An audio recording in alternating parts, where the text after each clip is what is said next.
Hey guys, welcome back to the channel. Hope you all are मस्त स्वस्थ and तंदुरुस्त and स्वागत है मित्रों मित्रानियों आपकी इस नई तड़कती भड़कती एक वीडियो में, जहाँ पर हम यानी कि रात हो गई है तो मेरे मुंह से हमेशा हम ही निकलता है। रात होने के बाद मेरे मुंह से कभी भी मैं नहीं निकलता। पता नहीं क्या बीमारी है मुझे ये। कोई इस बीमारी का अगर इलाज है तो please comment down. I really need the बीमारी का इलाज। ओके, सो हिंदी से इंग्लिश से हिंदी में कन्वर्ट हो चुकी हूँ। तो लेट मी टेल यू कि in the video I studied for biology exam which was my very last exam of 11th grade. Practical and theory दोनों ही ख़त्म हो चुके हैं फाइनली। एंड अब मैंने सोचा है I just be so regular. I just promise, I just do pinky promise, everywhere promise, every promise. I just try to be regular. अभी भी ट्राई कह रही हूँ, बदतमीज़ी देख मेरी। Okay, so let's proceed in the video. So you'll just enjoy the video, I just hope. And if you enjoy, like the video, share with your friends and comment कर देना यार। Let's go and let's you see the video. तो ना यहाँ पे मैं bio का revision कर रही हूँ। ऑब्वियसली बायो का पेपर है तो बायो ही रिवाइज़ करूँगी। ये जो चैप्टर है ये मुझे आता है, मतलब फेवरेट चैप्टर, बट रिवाइज़ करना ज़रूरी था क्योंकि कुछ भी आ सकता है। ऑब्वियसली आपको पता है पूरा 5 से 7 नंबर क्वेश्चन इसी चैप्टर से आया। भाई मैं तो बहुत तेज़ हूँ, मुझे पता था ये चैप्टर आएगा। सेक्शन और मैं मिलता हूं आपसे अगले सेशन में, जहां पर हम डिस्कशन कर रहे होंगे एक बहुत ही ज़्यादा छोटे चैप्टर की, that is the living world. Finally मेरा एक चैप्टर पूरा कंप्लीट हो गया था। तो मैंने क्या किया, जो मेरे पास मेन नोट्स थे बैच के वो उठाए, और जो भैया के नोट्स थे मतलब जो उस पर्टिकुलर लेक्चर के थे रिवीजन के, वो नोट्स पीडीएफ में खोले एंड मैं दोनों को साइमल्टेनियसली रिवाइज़ कर रही थी। भैया के नोट जो थे वो शॉर्ट में थे और बहुत अच्छे से क्रिस्प नोट थे, बट मेरे को थोड़ा सा एक बार डिटेल भी रिवाइज़ करना था। So I just did it and ये सच में बहुत हेल्पफुल था। मतलब आपके सामने रिवीजन नोट्स और आपके फाइनल मेन नोट्स हो तो बहुत ज़्यादा हेल्प करता है। आई जस्ट से कि आप सभी ट्राई कर सकते हो। एंड साथ में मैं गाने भी सुन रही थी। मतलब मैं इतनी एडिक्टेड हो गई हूँ कुछ सालों से गानों में। मतलब सालों से क्या होता है, 50 साल से थोड़ी जी रही हूँ मैं, मतलब कुछ महीनों से। ऑब्वियसली आफ्टर 10th मुझे गाने बहुत पसंद आने लगे, तो यहीं पे वो रिवाइज़ कर रही हूँ एंड रिवीजन बहुत अच्छे से कर रही थी क्योंकि मुझे गट फीलिंग थी ये चैप्टर आएगा। एंड आया गाइज, आया। ये चैप्टर 7 नंबर का आया। देखो एंगल चेंज हो गया, बट मैं सच में वही चैप्टर रिवाइज़ कर रही थी।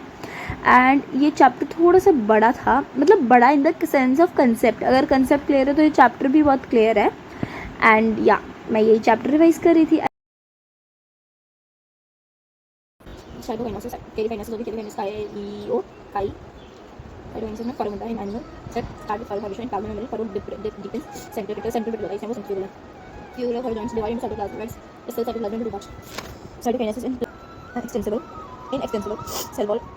cell wall paper, paragum, paragamo plus formed at center, fragmo plus formed at center and grow towards periphery. Salted fragmo plus middle lamella, primary lamella.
3 AM obviously.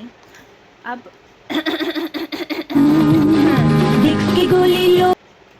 मेरा पूरा ह्यूमन फ्यूज़र बचा है, मैं क्या करूँ, बोल बोल के कुछ नहीं होगा।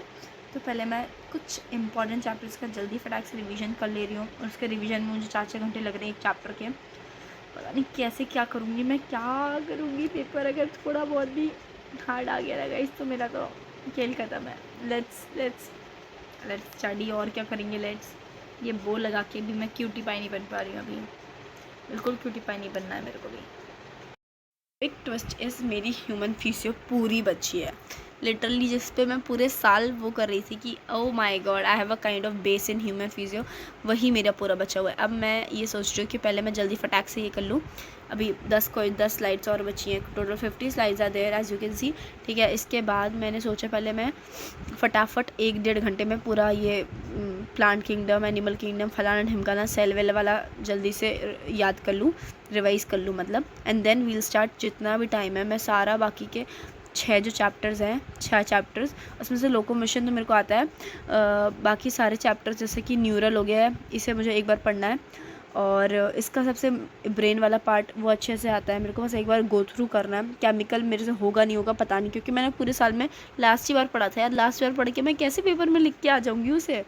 अब मैं सोच रही हूँ कि मैं क्या करूँ, सोचते सोचते यहाँ पे टाइम भाग रहा है गाइज, हमें कुछ तो करना पड़ेगा। Let's hope for the best and let's work for the best guys. Let's go यार।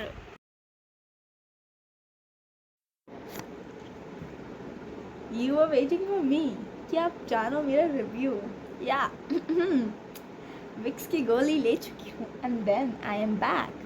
तो या मेरा पेपर जो था वॉज क्वाइट ईजी। मैंने सोचा था कि बहुत ज़्यादा हार्ड आएगा as I was comparing physics chemistry, मतलब वो भी NCERT से बाहर नहीं आया था। वो ये बात थी कि मैंने पढ़ा नहीं था। ओके सो या पहली बार ना ही मैंने 10th में ऐसा शूट किया, बट थोड़ा बहुत मैंने 11th में शूट किया है कि what I studied and okay not going to do this anymore. Okay, no sadly sambar chutney. I am just getting super crazy as I completed my exams and result is going to be soon. Okay.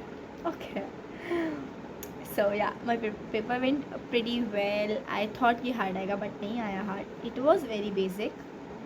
मतलब basic के बाद भी क्या मतलब, तो 4 question गलत करके आई है। मतलब 4 क्वेश्चन में घर आने के बाद याद आया कि मैं उसे कंप्लीट डायग्राम ही नहीं बना कर, मतलब 4 नहीं 1 सॉरी, और बाकी के 2-3 में मुझे डाउट है, क्योंकि वो कुछ ऐसे क्वेश्चन थे जो मैंने नहीं, मतलब बेसिक ही थे, बट वही बात है ना कि वो चैप्टर का मेरे को उतना बेसिक नहीं पता था। मतलब आई टेल यू 3 नंबर का एक, 3 नंबर का नहीं, हाँ 3 नंबर का एक, उसमें 1.5 सही है मेरा, मतलब उतना नंबर का, बट उसका मुझे दूसरे वाले का डाउट है। एंड MCQ थोड़े बहुत गलत हो सकते हैं, क्योंकि MCQ मैंने तुक्के में लगाए हैं बहुत जल्दी क्योंकि टाइम ख़त्म हो चुका था। And just I writed ABCD मतलब पूरा लिखना पड़ता है, but I just wrote it all कि जैसे से लिख दूँ। Let's see, I will share the result with you as soon as I will get. Let's go bye and